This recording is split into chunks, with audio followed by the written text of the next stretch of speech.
tools, nasa around 20 to 50 kilos yun. Akyat. Ganun kabibigat yung mga power tools. Kasi pag nasa operation ka, kailangan nalatag mo lahat ng gamit mo. Kasi pag meron kang kailangan, tapos ay nasa baba, o bababa ka ulit. No? Kaya lahat yun, ilaakyat mo yun. Ah, ngayon, inuna namin yung bata, tsaka yung tatay. Pero may nag-a-assess na dun sa victim. Sa victim, hindi siya ma-assess masyado kasi nasa ilalim. Oh, ang una nilang ginawa doon, nilagyan nila ng IV. Nilagyan ng IV yung victim doon, nilagyan ng IV ng nurse ng tropa natin na DRRM, duty nurse noon. Tapos kami nag huhukay doon sa bata, saka doon sa sa mag-ama, no. Hinukay namin sila. Ngayon paghukay namin, pag-angat namin ng isang bata, talagang malaki yung dilated yung mata niya ba pag ano, yung sobrang ay, alam mo yung takot na takot. Opo. Ganon, tapos deform yung kamay, deform yung paa, deform yung daliri. Ganun, yun yung itsura nila. Para silang ano, oh, yun, mga deform yung ano nila, deform yung mga ano nila, yung mga extremities nila, mga deform. Tapos nung na-extricate namin yun around ano yun, around 1. Ang operation, nagsimula ng operation namin alas 12. Na-extricate namin yung bata, yung dalawang bata, ng alauna, mga past 1 na yun eh. Kasi, natagalan kami ng operation dun sa, ano, sa mother nila. Kasi na. Oo, yung mother nila, naka side lying siya, facing dito sa ilaw, sa ano, sa butas. Ngayon, ang ginawa namin, sinecure muna namin yung ano, sinecure namin yung beam dun sa may mangga, sinecure namin siya para pag nag-conduct kami ng stabilization, hindi sa amin bumagsak yung beam. Pagpunta namin dun sa loob, only to find out, may nakatusok pala sa kanya na ano, na rebar dito. Tsaka dun sa may paa niya, may nakatusok na mga rebar. Yung rebar nung poste, tsaka rebar nung trusses. Hindi namin alam yon na may ganon kasi nakatakip siya eh. Ang nakikita lang namin yung facial ano niya lang tsaka ano lang eh. Tapos nakakausap lang. Pero ano na siya, weak na talaga siya. Ilang oras siya siyang nandun? 2 oras na. Na-extricate namin siya ng bandang 2:30, mga ganyan, mag-aalas 3 yun. Pinutol namin yung rebar, tinanggal namin yan. Tapos, na-load pa namin siya ng ambulance. Pero, ano siya, still breathing siya, pero pale na siya. Pale na yung kulay niya, and possible shock na siya kasi, ano na siya iba na yung mga sinasabi niya. So, pagka nag-loss ka na kasi ng blood, kakaroon ka na ng shock, no? Hypovolemic shock. Ngayon, yun, pagdating sa hospital, ano siya, dead on arrival. Midway, nag CPR sila. Yun. Yun yung, hindi naman siya field, pero kung mas marami lang sigurong responders, tsaka mas magaganda yung equipment, siguro na-save pa siya. Mas na ano kasi apat lang na ano yun. Dalawang team lang kami dun. Biruin mo, ano na kami dun, na 16 na kami na sa taas. Ang kaya lang namin sa 2 oras is yung dalawang bata lang na iangat, no? Yun yung isa sa ano na hindi naman ano, pero siyempre, ano na lang, a lesson learned, no? At least sa atin naman ginawa natin yung best natin to help, no? Yun. Tapos sir, kung may mare-recall din kayo na fire-related naman sir. Fire related, Na kumbaga nagkaroon ng ano sa inyo sir, bigat. bigat. Opo. Ano bang mabigat na fire related? Sige ito. Naalala niyo yung yung nasunog na ano dito, auto shop, yung Nidas. Yan, Ay, di po. yung auto shop diyan dito sa may ano, sa may malapit sa Caltex. Ano 'yon? December December 24. Magpapasko yun eh. December 24 yun. Nasunog yun ng December 24. Ang nangyari doon, nasunog yung ilalim. Tapos yung ilalim, nag-radiate yung apoy papunta ng third floor, hindi nasunog yung second floor. Nag-radiate yung sunog sa first floor, kasi metal railings yun. Metal railings yun. Ngayon, may mga light material sa third floor, nasunog din yun. Tagal ng operation doon. No. Meron dong namatay, kung naalala nyo, 3. Isang 1-year-old na baby, yung mother tsaka yung father. Yung father doon is maintenance ng building.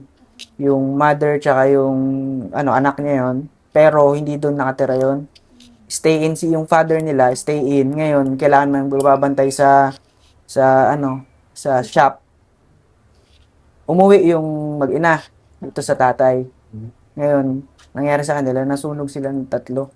Nakita namin sila dun sa may bandang CR, magkakayakap.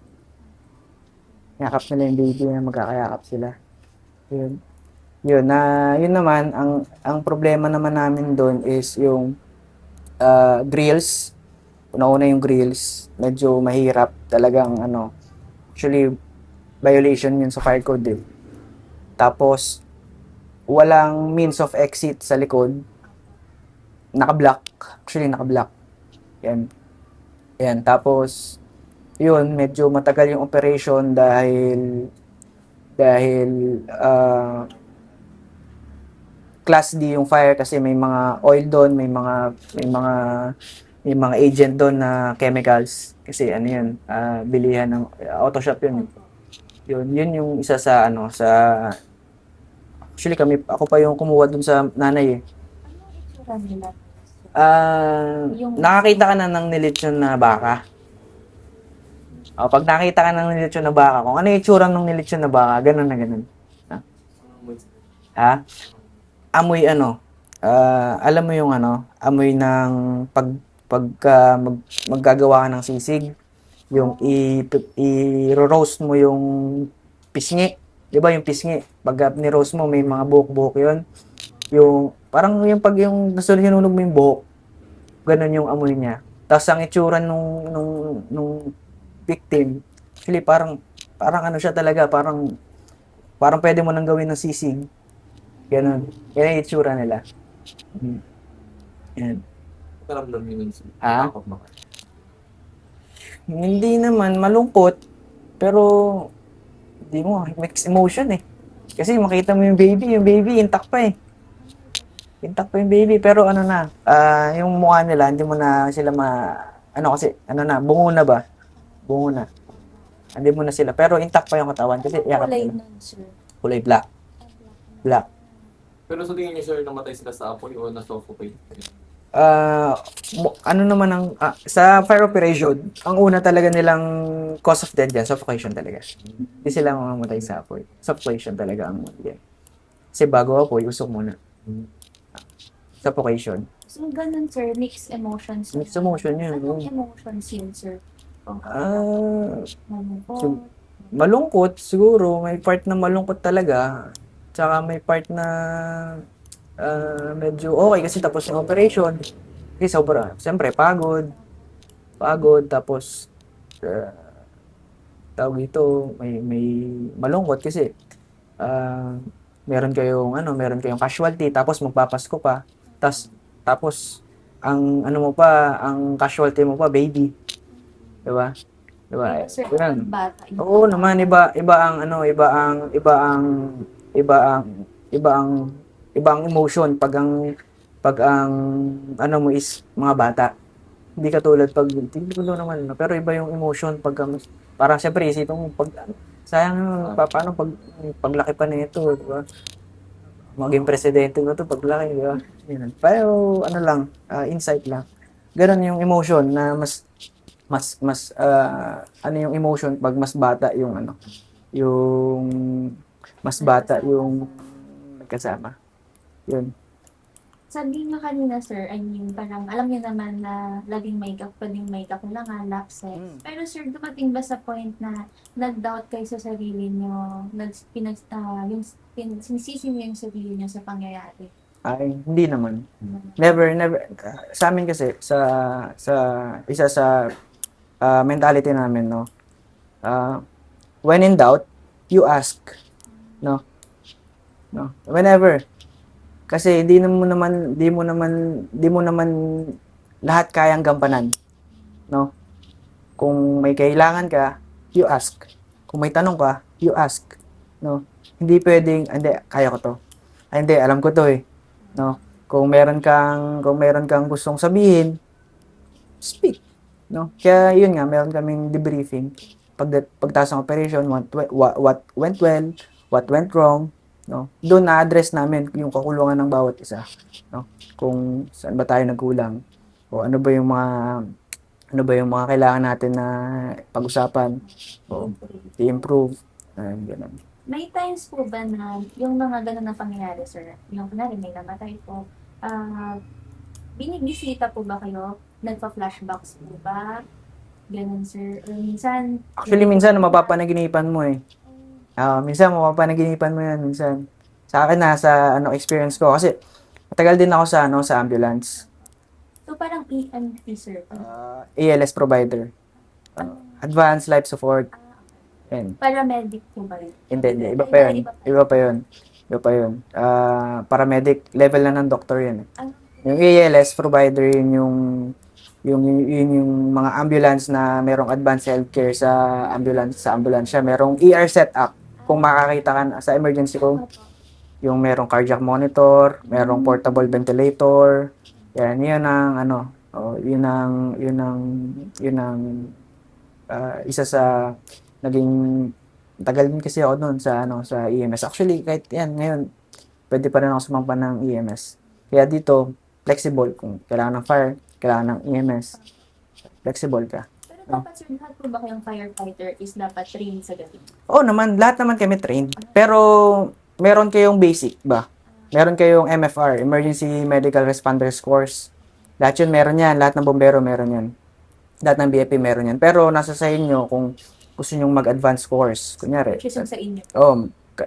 advanced course. Lalo na yung ambulance natin ngayon, advanced life support, provider to. Kailangan mo ng trainings. Kasi, paano mo gagamitin kung di mo alam siya i-operate? No? Then, pagka nagkaroon ka ng complaint, di naman justifiable na meron kang gantong training, pwede ka nang magamit ng ibang equipment. No? Kada equipment kasi, meron niyang requirements sa training. Hindi lang basta-basta mo siya gagamitin. Why? Pag ikaw nareklamo, pwede kang makasuhan. Lalo na kung hindi siya sa claw nung expertise mo. Ganun. Hindi lang siya basta-basta ginagamit. Kailangan meron kang training. Kailangan proficient ka. No? Yun. Sir, so sabi na po kanina na papanaginipan niyo po. Oo. May mga times, Parang siyang, sir, nightmare. Parang gano'n. parang ganun, no? Parang ganun. Oo. Parang ganun. Lalo na pag pagkapagod ka, 'di ba? Pag pagod ka sa operation, lalo na sa medical. Sa medical nagkaroon ka ng dalawang code. Sinabing code yung namatay. Yung di naman namatay, nire-revive mo sa ambulance. Yan. Siyempre, pag pagod ka maghapon, kinagabi, parang mapapanaginipan mo siya. Yung nagsisaction ka ng dugo sa bibig, habang nagsi-CPR, ganun. Mapapanaginipan mo siya. So, pag may mga ganun, sir, ilang araw or ilang linggo po kayo affected sa Pag ganun, may times na siguro, lalo na pag malapit sa yung patient, kunyari, patient mo siya, kasi meron kasi dito mga patient na frequent yun ang tinatakbo. No? Mula sa malakas pa siya, hanggang sa bedridden na siya, hanggang sa naka-intubate na siya, tas minsan kapangalan mo pa, ganun, minsan ka-birthday mo pa, yun, yung di naman parang response attachment mo sa kanya na okay pa to dati, tapos ngayon ganito, hanggang sa i-revive mo na siya, tapos hanggang sa mababalitaan mo, hindi na pala nakasurvive. Yun. Medyo